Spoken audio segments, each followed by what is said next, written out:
The Elves and the Shoemaker. A shoemaker and his wife have magical assistance from some elves every evening when they go to bed. But do the elves need help too? There was once a shoemaker who worked very hard and was very honest, but still he could not earn enough to live upon, and at last all he had in the world was gone, save just leather enough to make one pair of shoes. Then he cut his leather out, all ready to make up the next day, meaning to rise early in the morning to his work. His conscience was clear and his heart light amidst all his troubles. So he went peaceably to bed, lifted all his cares to heaven, and soon fell asleep. In the morning after he had said his prayers, he sat himself down to his work, when, to his great wonder, there stood the shoes already made, upon the table. The good man knew not what to say or think at such an ordinary thing happening. He looked at the workmanship. There was not one false stitch in the whole job. All was so neat and true that it was quite a masterpiece. The same day, customer came in, and the shoes suited him so well that he willingly paid a price higher than usual for them. And the poor shoemaker, with the money, bought leather enough to make 2 pairs more.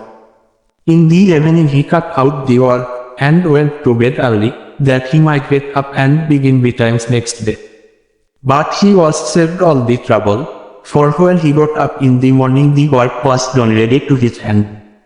Soon in came buyers, who paid him handsomely for his goods, so that he bought leather enough for 4 pair more.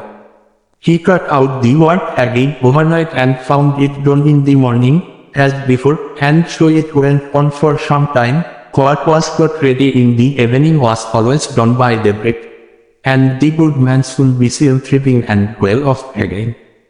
One evening, about Christmas time, as he and his wife were sitting over the fire chatting together, he said to her, "I should like to sit up and watch tonight, that we may see who it is that comes and does my work for me." The wife liked the thought, so they left a light burning, and hid himself in a corner of the room, behind a curtain that was hung up there, and watched what all out happened.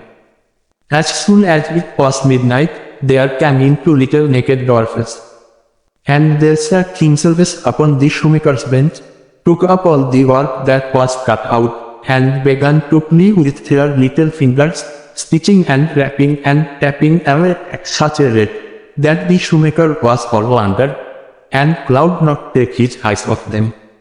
And on they went, till the job was quite done, and the shoes stood ready for use upon the table. This was long before daybreak, and then they bustled away as quick as lightning. The next day the wife said to the shoemaker, "These little wights have made us rich, and we ought to be thankful to them, and do them a good turn if we can. I am quite sorry to see them run about as they do, and indeed it is not very decent, for they have nothing upon their backs to keep off the cold. I'll tell you what, I will make each of them a shirt, and a coat and waistcoat, and a pair of pantaloons into the bargain, and do you make each of them a little pair of shoes."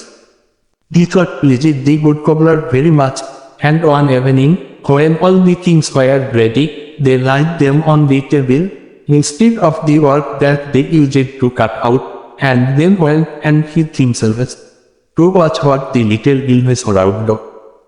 About midnight in they came, dashing and skipping, hopped round the room, and then went to sit down to their work as usual, but when they saw the clothes flying for them, they laughed and chuckled, and seemed mightily delighted. Then they dressed themselves in the twinkling of an eye, and danced and capered and sprung about, as merry as could be, till at last they danced out at the door, and away over the green. The good couple saw them no more, but everything went well with them from that time forward, as long as they lived.